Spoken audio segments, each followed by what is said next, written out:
Hi, my name is Victor Pak. I'm one of the co-founders of PoEWit, and definitely thank you for joining and taking a little time out of your busy day.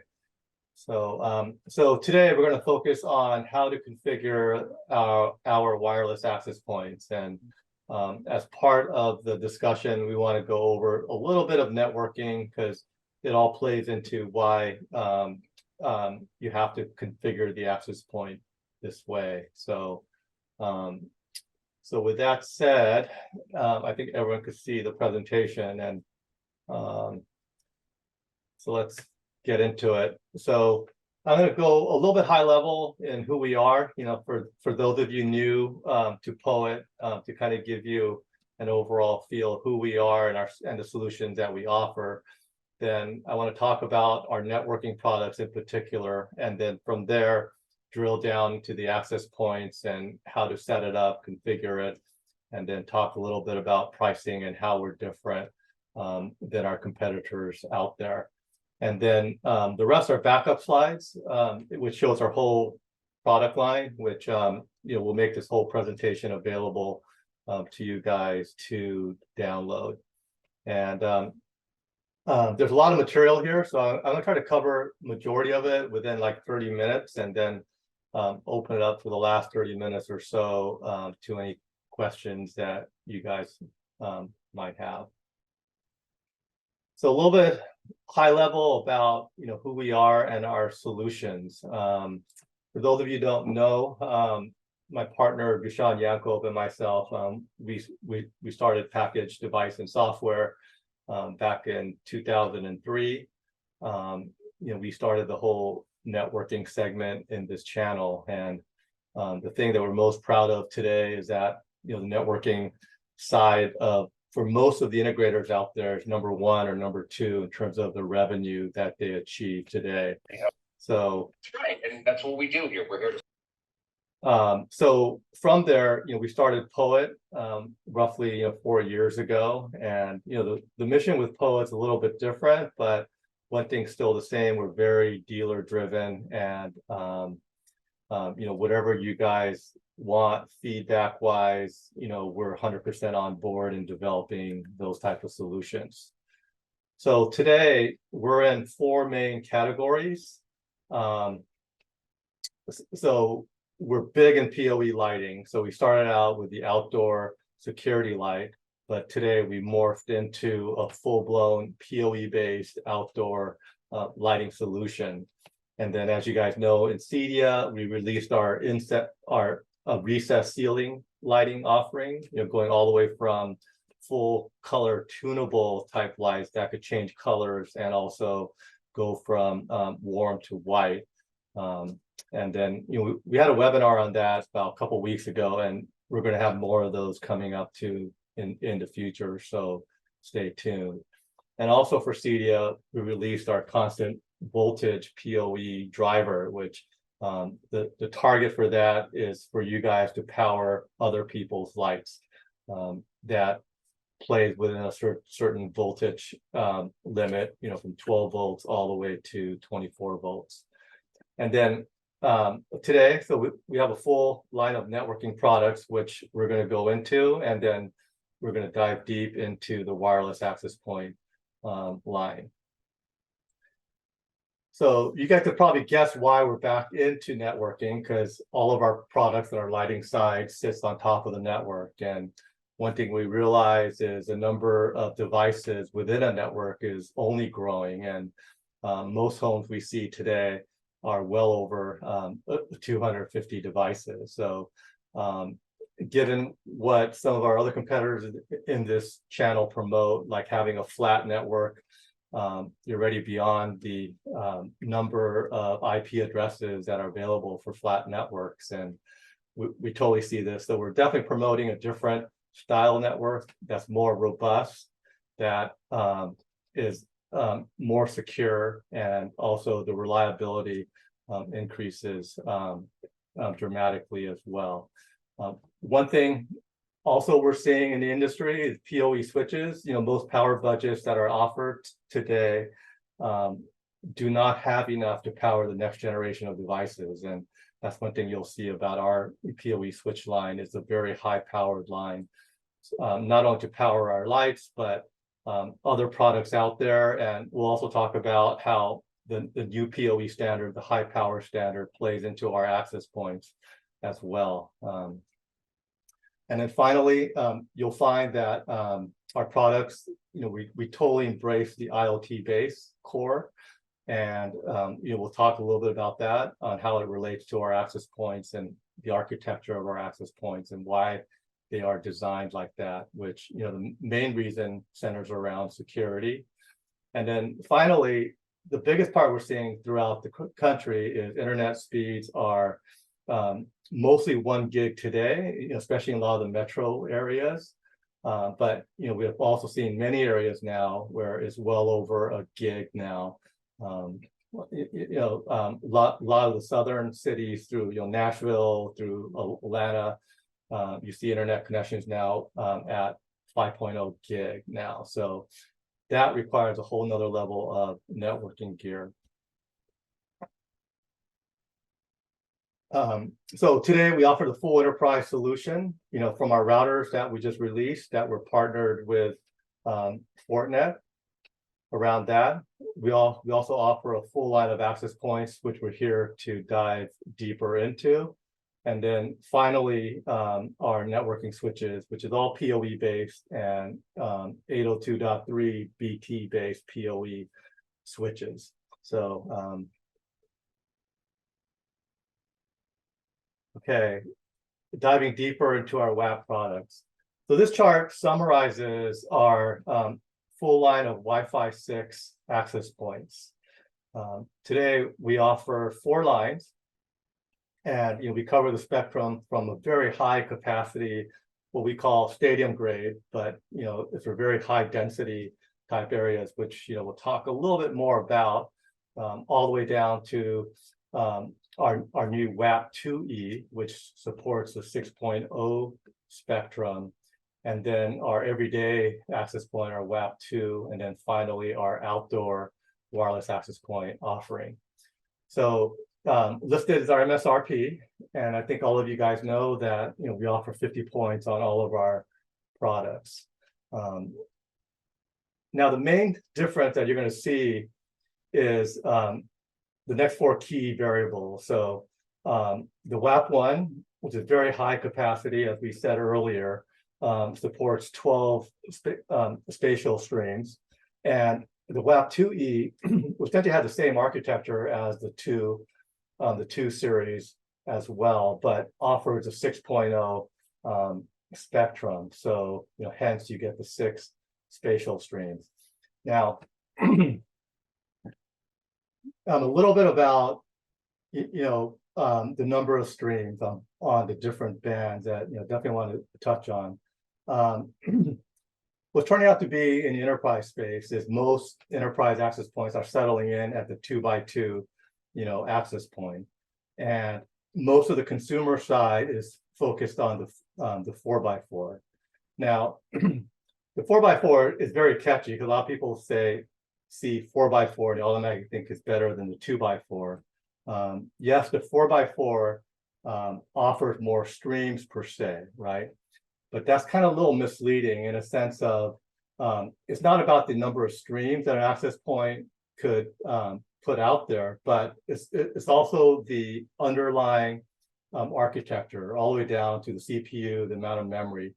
So in order to use those different streams effectively, you have to have the CPU horsepower behind it. So with our access points, we also list the number of clients that we support with that. So like for example, our WAP 1, which have 12 spatial streams, is an 8x8 as a 4x4. It does not have a 6.0, but it can support 1,000 clients off of that. Now, this is key because the more streams you have, yes, the more clients you could support, using those multiple streams, right?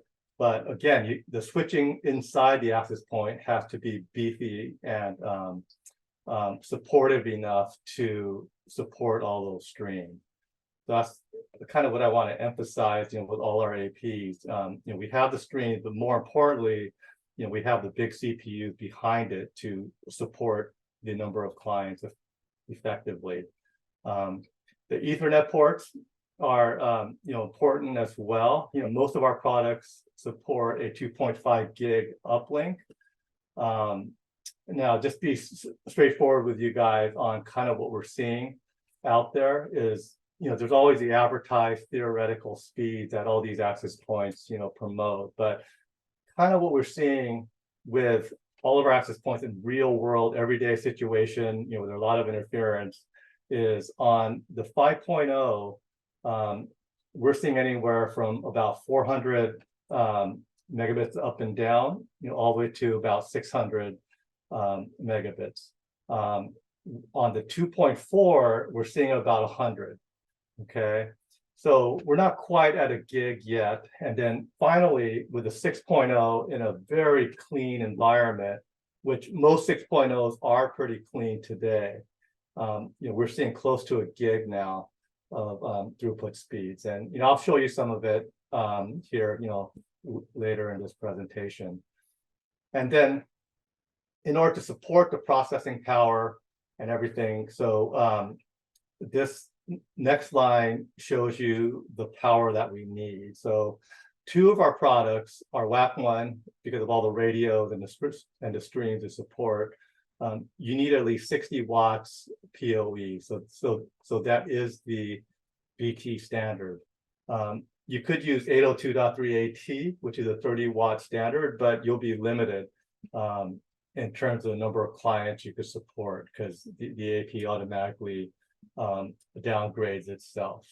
On the outdoor side, you also need 60 watts PoE, mainly because this thing has a built-in heater and a really nice size processor in it as well. So which is very unique for this product, which no one else offers today.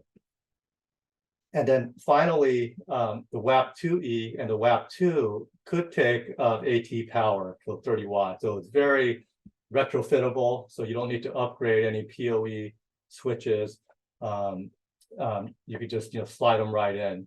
So the one word for every product is if your customer wants the best. I mean, so the best solution that if they entertain a lot, have a lot of clients, and if they just want the best AP out there, that very proven. We've been shipping it for over 2 years.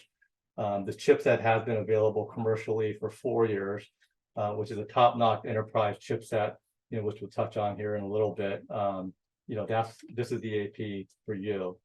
If there's any congested areas now, and we'll hit on this too. So like a lot of metro areas, especially like New York City, downtown San Francisco, even Miami, we're seeing a lot of congestion now in the high rises. This might be the avenue for you guys to go. And this currently we released this, started shipping this about 3 to 4 months ago, and this is close to being our best seller now. And then by the WAP2 is the everyday install. Our pricing on it is very, very competitive. I mean, just like $60 over what a Ubiquiti goes for, which obviously you don't have a lot of margins in it. And finally, for any outdoor application, it's just the WAP2O. So the next set of slides I'll go quickly over because you will be getting a set now. So a little bit about the WAP1. What the whole wireless industry has changed, dramatically from back in the day, and pretty much the whole chipset side runs the show on these access points. So there are 2 main chipset providers. There's Qualcomm and there's Broadcom, and Qualcomm pretty much dominates the whole enterprise side. So all the big enterprise players, we pretty much use all Qualcomm chipsets, and namely the hot one today is the Hawkeye version 2 chipset. So this is what Ruckus uses, what Cambium uses. This is what Aruba True Enterprise uses. I know Aruba has 2 different lines, but when you start comparing these access points spec for spec, they're identical, right? Because we're all using the same chipset, the same development kit. And that's been our whole philosophy around building these APs. We just want to get the best enterprise, true enterprise chipset. I know there's other folks in this channel that says they're enterprise, but they sell retail chipsets in their products. The main differentiation that you will see between us and the other enterprise players is we started out with a clean sheet of paper, and we designed it with the whole full IoT core architecture. So once you put our products in, they all go straight to the cloud, and then from the cloud, which we'll show you, you use an app to set it up and use the settings. So it's a very easy way to set. And the last bit I definitely want to mention is, we don't offer all the annual fees. So, all the enterprise players, that's kind of their bread and butter is, to get them in on a hardware side, but then charge the annual fees if you want support or even firmware upgrades. And, we know how this channel is built. You guys just want to sell the APs and be out the door, but still get your firmware upgrades and support. So we're definitely built for that. And then finally, so moving on, I should say, our WAP2Es. This is becoming a very key product for us. And mainly because it supports a 6.0. And so we'll touch on the products now that supports a 6.0 spectrum and the amount of speeds that it gets. This is a tremendous product, and the dealers have been early adopters of this. I mean, they see the price point and seeing what they're getting with this AP. So why we're seeing this product take off on us. And then just a little note about Wi-Fi 6E. Last week Apple announced their iPhone 15 Pro and Max, which does support the 6.0 spectrum. And the speeds that you get off it are just incredible. So actually, let me take a quick digress, and let me see if I can just show you. Oops, try to log in here. All right, so I think you guys can see this. All right, so this is an iPad. It's the iPad Pro 4th generation. So currently on the 5.0, so I'm just going to do a speed test with it. And this is just going out through my internet, connection. So I think you guys can see that, right? So this is on the 5.0, what I'm getting. So with it, I'm just going straight out to the internet. So it's something you could do if you have a pretty fast internet connection. And obviously I got a pretty clean 5.0 spectrum. So I'm getting about 620/7.0 on the 5.0 gig spectrum. And now I'm going to switch over to the 6.0 spectrum. So I'm currently connecting on the 6.0, and this is all going through the same AP, the WAP2O, the WAP2E, I'm sorry. Okay, and this is a live demo, so let's see what happens.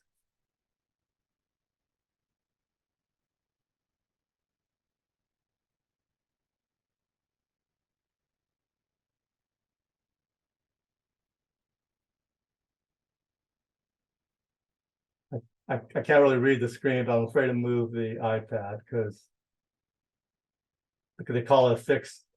Okay, so it's clocking about 820 up and down, if you can see that. So that's pretty much my internet speed. Like if I do a speed test on the LAN, on the wire side, I'm going to get about a little less than that because of all the congestion I have on my current network. So it just kind of gives you a feel of the speeds. And if you have time, I can also do it on my new iPhone that I got last week as well. So we could run. So it's pretty cool. And even if you're a congested area, I had my iPhone out last week downtown San Francisco at at a friend's place, and I was getting the same speed in a very congested area. So the 5 was going all the way down to about 300 up and down, but I was still maintaining the 8, which is really cool. So, if you do any installations, especially in New York City or Miami, it's definitely the product to look into.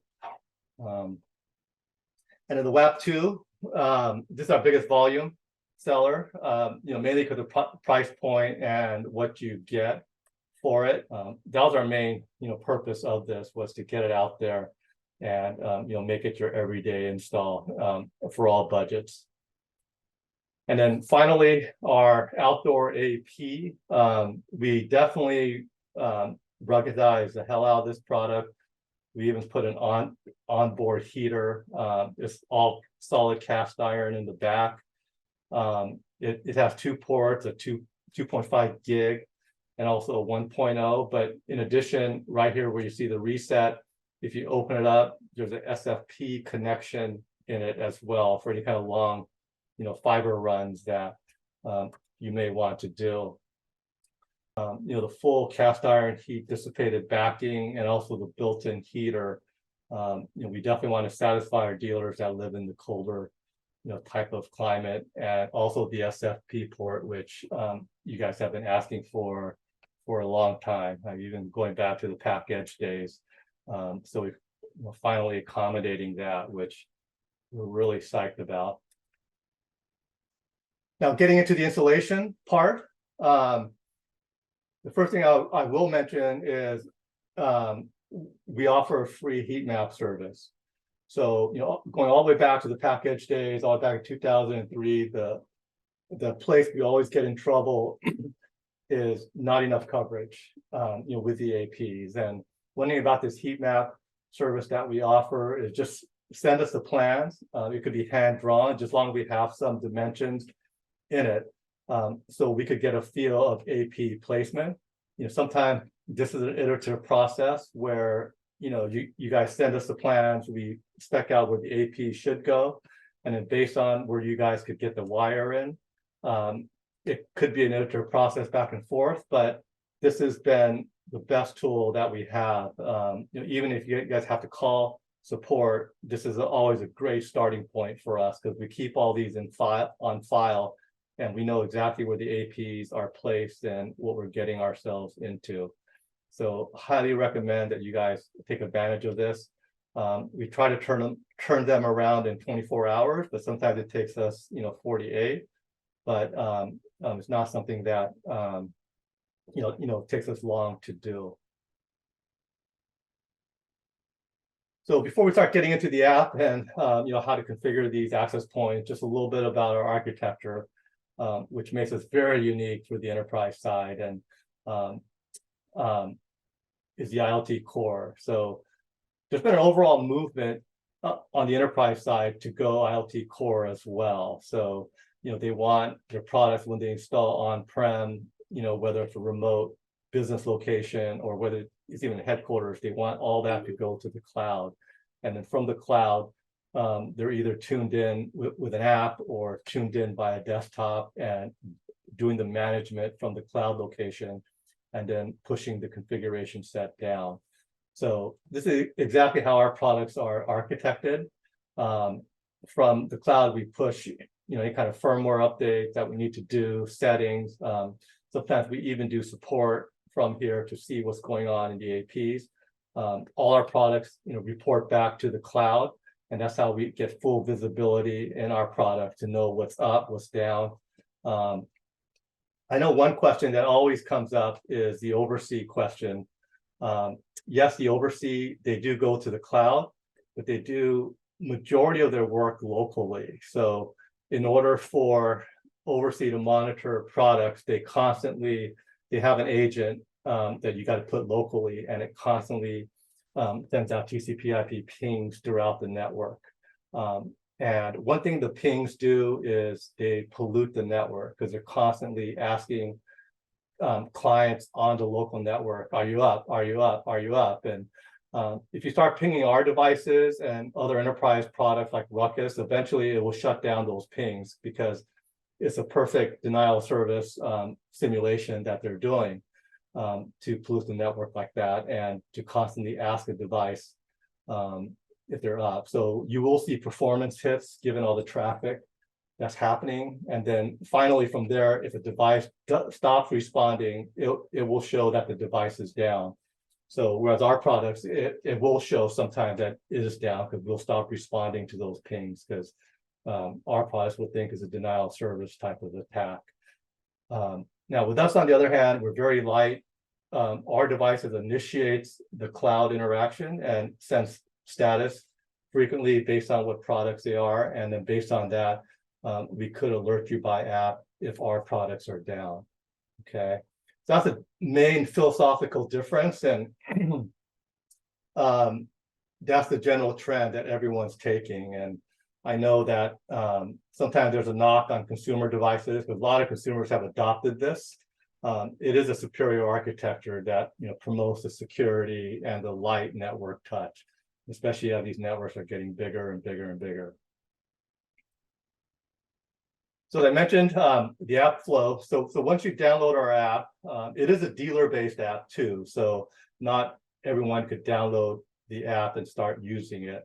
You do need to be set up as a dealer, and the dealer then will have full control on who has access to the properties and to the account. So first, the dealer will set up the account, and then from there, the dealer will set up the home that they're dealing with. And from there, they could give permission to the homeowner to have access to the home and to be able to control the devices if they so choose to do. And then for the lighting side of our products, they set up control groups. And from there, they start moving products into those various groups for the joint controllability of whatever they're trying to do. So the next tab I just want to quickly show you is the UPS tab. So it has a separate tab because these UPSs will play across devices, because they act not only as a lighting controller, but it could also interact with our switches to do PoE, load shedding too as well, to extend the battery life of these UPSs. And then the main tab that we're concerned about today is the networking tab. And in the networking tab, you'll see all our switches listed. So this is our NS48 that's showing, and then all the access points installed in that house and location. So it's very straightforward. You could, obviously rename, what products they are. This little symbol shows that the product's down. It will show you by app, or you could get an alert that certain products are down. And then finally, this little stack, you click on it to go edit, what's inside. So once you go in and you edit a product, so I'm going in to edit one access point now, and I'll show you how we roll it out to all the access points in a minute. But on the main page, you'll see 4 main tabs: security profiles, radios, SSID, and connections, okay? And then on the top, this is where you can name the access point, so in this case, it's garage. Country code matters because depending on what country you install, there's certain radio standards that we need to comply to. And then finally, all our APs will show a checkbox where you can actually turn off the radios during a power outage to extend the battery life of the UPS. This is a really cool feature because some of our APs do consume a lot of power, like our WAP1 consumes 40 watts. So during a power outage, it could really suck down the battery of the UPS, but you could still just shut off the radios to make a minimum power draw for the APs. And then you can also turn off the LEDs just in case the APs are installed in the bedroom and you don't want the LED lights flashing. Now, so let's drill into the security profile.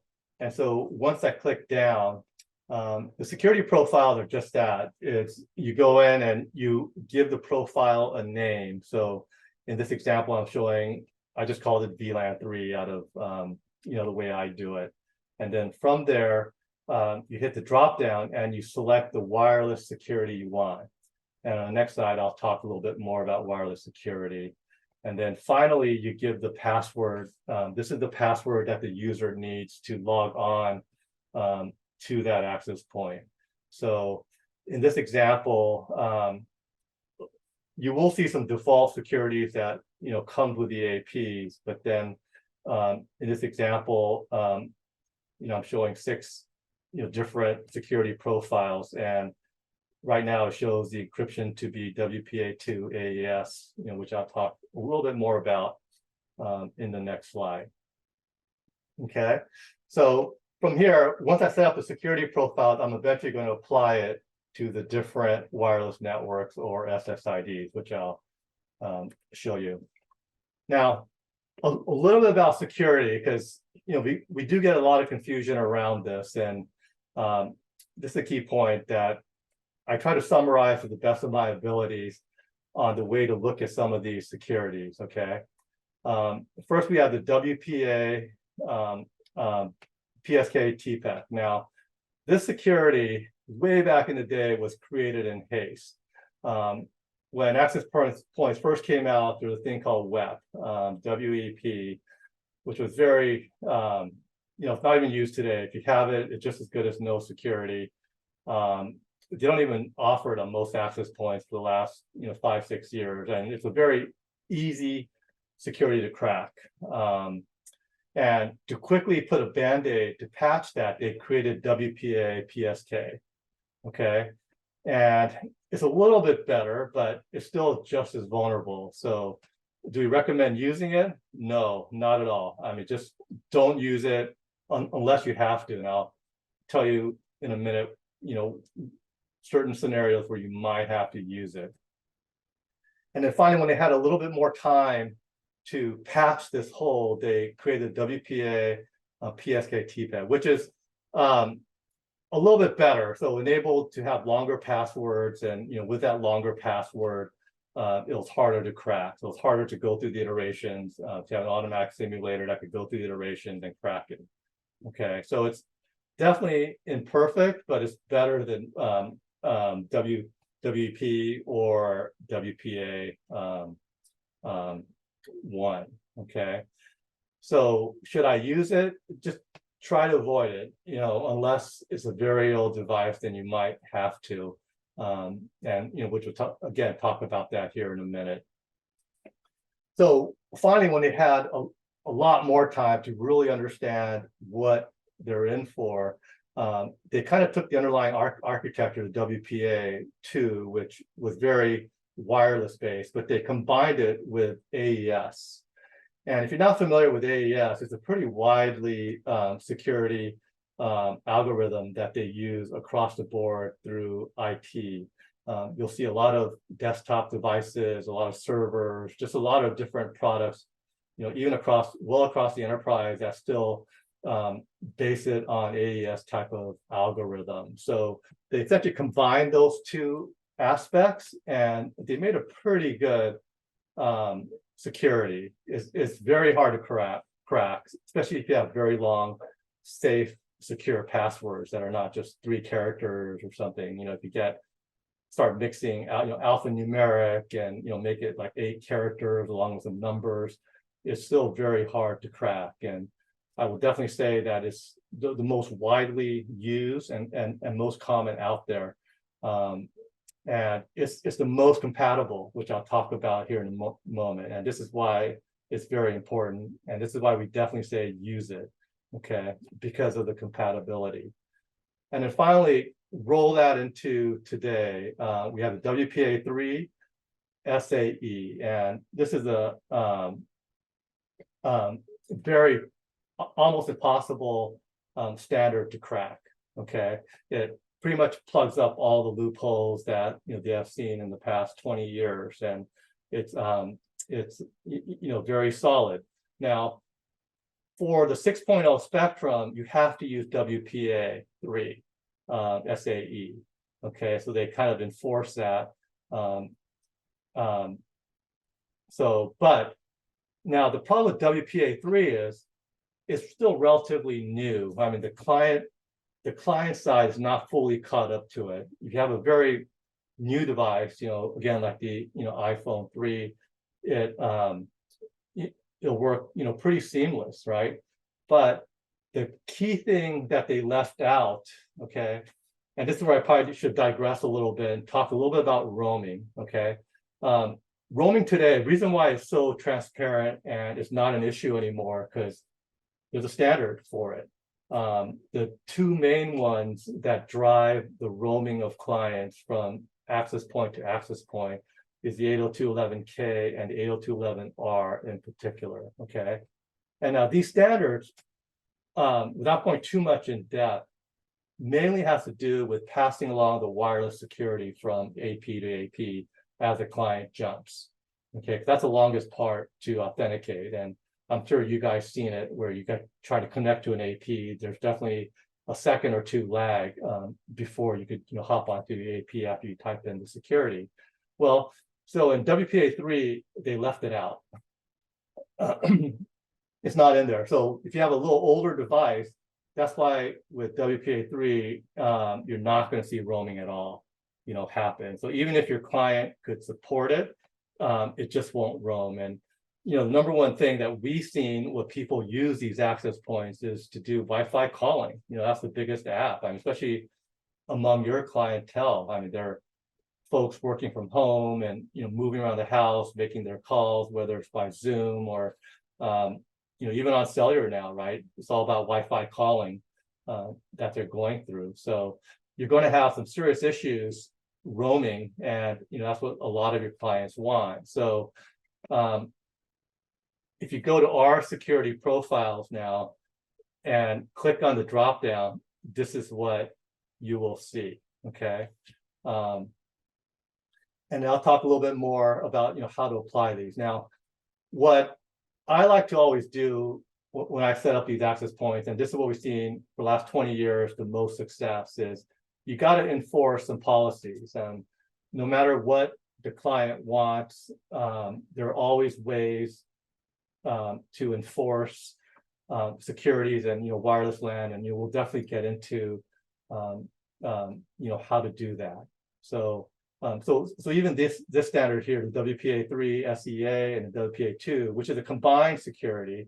So if the client's able to connect to WPA3, then it will allow that. But if it cannot, then it'll connect through WPA2. But from a troubleshooting perspective, you don't quite know what it's connected to. And if you have roaming issues, you don't quite know what's happening. So that's why I really love to just pick WPA2 AES and WPA3 and go with that for a particular wireless network. And I'll definitely dive a little bit more into how we do that effectively. Okay, so the next tab, click down to radios, and this tab pretty straightforward. We put in all our best thinking into the settings and made it pretty much auto. So whether you're looking at the 2.4, 5.0, or 6.0, just enable all of them and don't hit the edit button.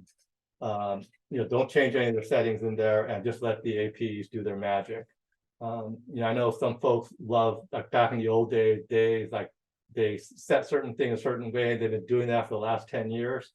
I'm just telling you, a lot has changed, and the best thing or reason why you buy our APs is we put all the hard work into these tabs. So like if I had 100% say, which I never do, by the way, I would take out this edit button so no one could touch it. But that's just me. But it's there. So anyhow, but don't touch it.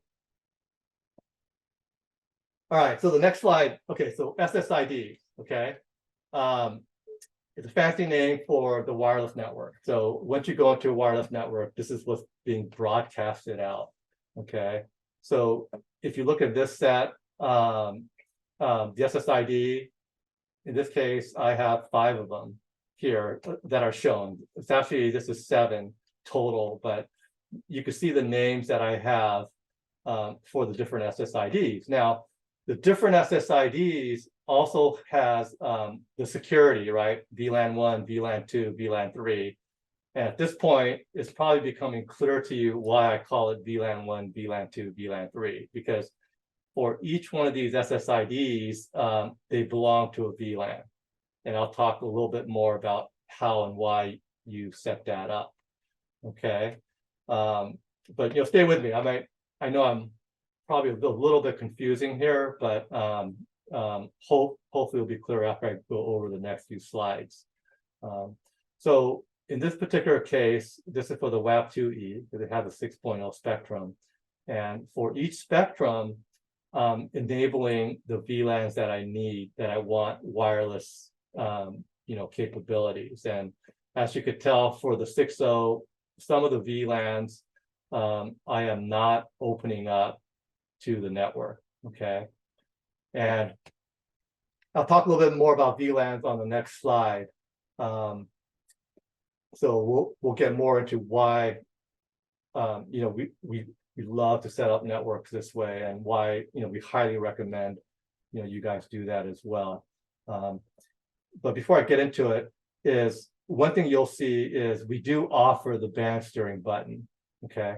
And for those of you who don't know, what band steering is, you're leaving it up to the AP and client to make their own decisions. Okay. But to me, band steering is like leaving it up to your 16-year-old teenager to determine when they come home, how fast they drive the car, and how late to stay out. And you need to enforce a certain amount of things, and you want that predictability on the network. And what band steering does, if you're 6.0 capable, you're going to float to it. If you're 5.0 capable, you're going to float to that. But if you're not capable at all, you're just going to default to the 2.4. Okay.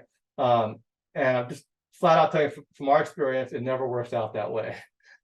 Clients sometimes get mixed up, and, we constantly get support calls. Well, I'm not getting the 400 up and down that we typically see. Well, the client's actually on the 2.4, so you're only going to see the 100 up and down.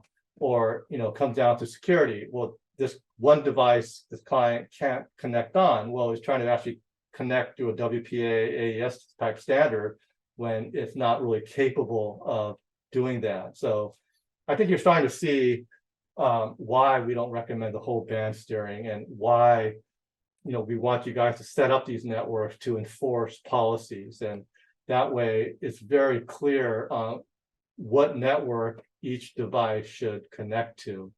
So with all that said, the last 4 bullets here is what we recommend is put all legacy devices on one VLAN and give it that weak security that it needs. Fortunately, in this space, there are a lot of old remotes and devices that I know some of you install. I like to blame the manufacturer because they don't update these devices to the latest and greatest. Especially now, and we're trying to see a little lull in the amount of forward thinking and putting the latest and greatest chipsets in the products that are sold in this channel. So unfortunately, some of them could only support 2.4, and they can't support WPA2 AES. So you got to set up a wireless network that's 2.4 and that has the weaker security, right, for those devices. Now, once you set up that wireless security that way, it's a very vulnerable link into hacking the entire network, right? So that's where VLANs comes into play, and then we'll talk about that more on the next slide. From my experience, if the devices are, say, 8 years or more modern, they should have no issues connecting to the 5.0 and using WPA2 AES. So the majority of devices will be on the 5.0 spectrum. And, for my little demonstration of the speed test, is the speeds are still really good, on the 5.0. They're not as good as the 6.0, but, the client will be happy, as long as they have those devices that could support it. But, the last 2 years, we haven't seen too many cases where client devices cannot support the 5.0 WPA2 AES. So this is the way my house is set up, and I have a lot of devices, and I haven't had any issues with compatibility and security.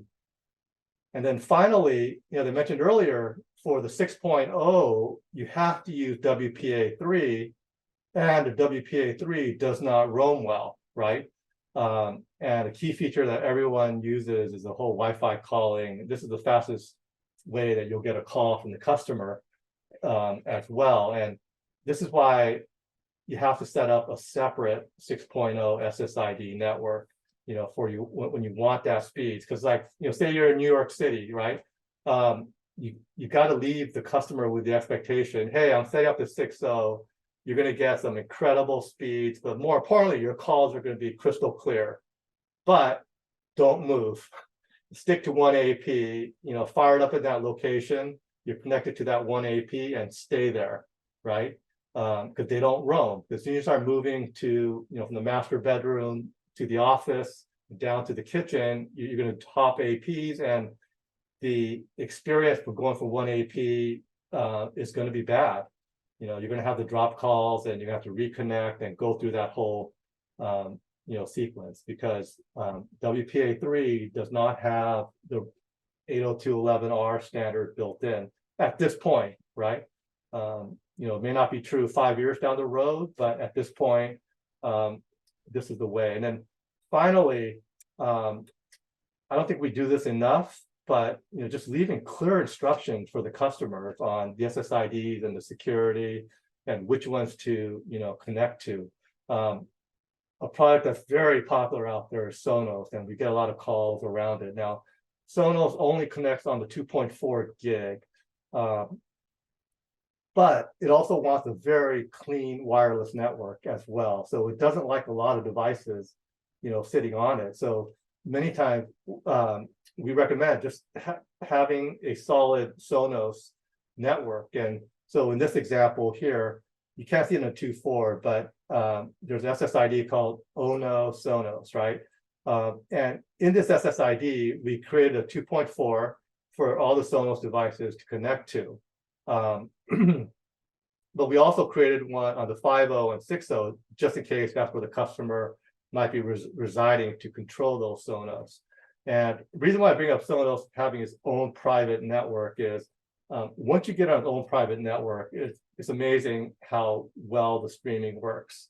Once you start polluting it, combining it with other devices that sends out a lot of broadcasts like overseas, then you're going to see a lot of glitchy type products, and most of the time dealers they don't quite understand what's happening with it.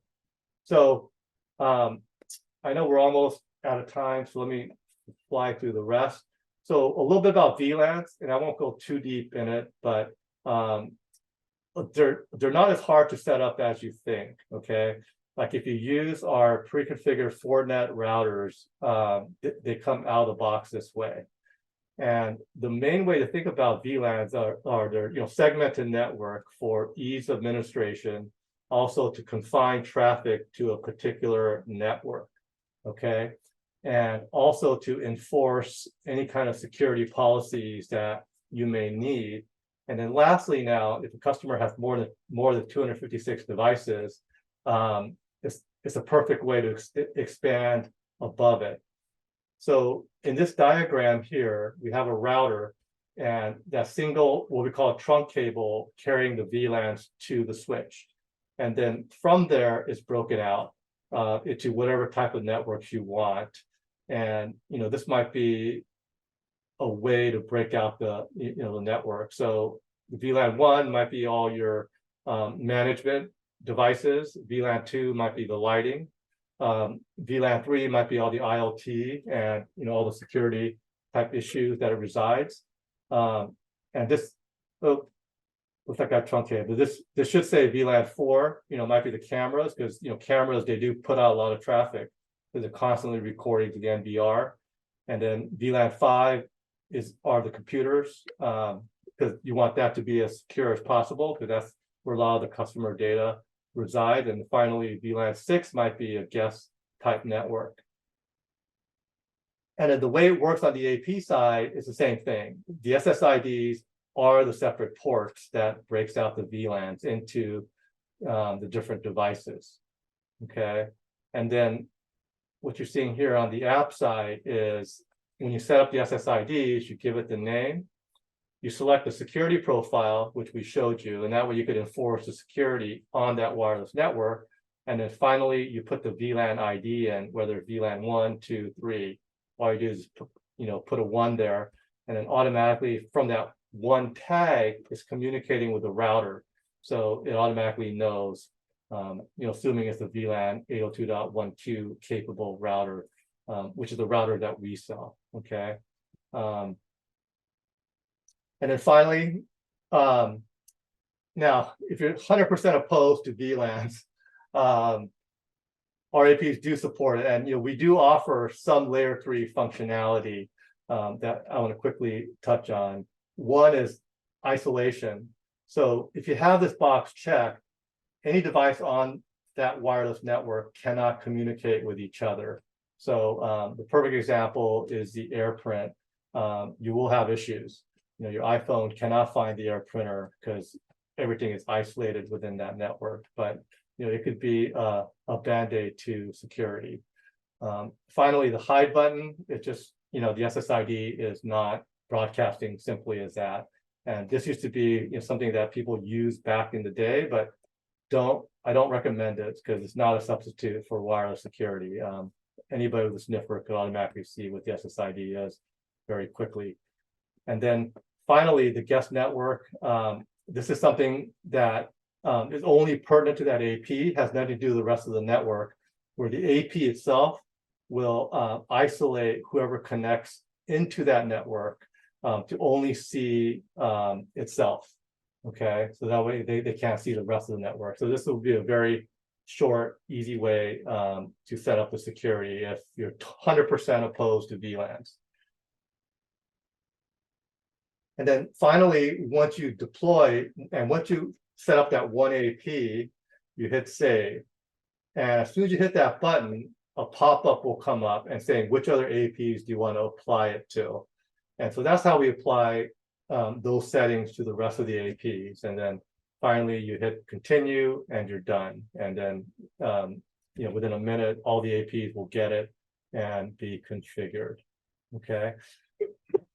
And then lastly, if you hit connections, you'll see all the APs connected to, you'll see all the devices connected to a particular AP. So it comes in very handy when you're troubleshooting. And then, all right, well, definitely thank you for your time. I really appreciate taking your time out of your busy day, and hopefully it's informative. Feel free to contact us if you have any questions that might come up, and yeah, we'll be happy to help you. Awesome. This has been very good. Thank you, Victor. Oh, you're welcome. I do want to say. Question. Oh, okay. Go ahead. Yes, I was going to ask if this webinar is going to be available to watch later. Yes, actually, I was going to just say that. So we do record the webinar, and once the meeting is done, in a couple of days or so, I will upload it to our YouTube channel. There's several ways that you can be aware of the following webinar, as well as access to the recordings. If you don't follow us on Instagram, please follow us. I post all of our webinars dates on there with the link. Also, if you are a current dealer and you want to share any of your installs of PoEWit solutions, feel free to contact me through our official PoEWit, Instagram, or you can email me at Giselle@PoEWit and send me any of your installation photos. We love to share, either videos or photos of your installations. You can also follow us on LinkedIn, Twitter, and on TikTok. And in YouTube, you can find a lot of really great detailed videos of all of our solutions, whether it is how to install them, actual, samples of how the product is working, how they all integrate together. We have of our PoE lighting, our security lighting, our access points. There's a lot of very good informational videos on our YouTube channel. Again, if anybody else has any questions, you can always reach out to Joseph at PoEWit, or you can reach out to Lindsay at PoEWit, with any questions you may have about the product. If you have any questions about marketing, you can reach out to me, Giselle at PoEWit, and I can help you with any pictures or access to any videos, collateral you may need.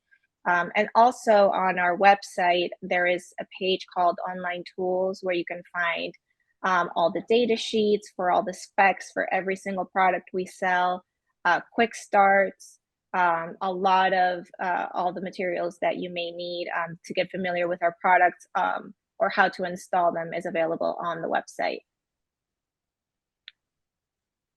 Perfect. Does anybody else have any additional questions for Vic?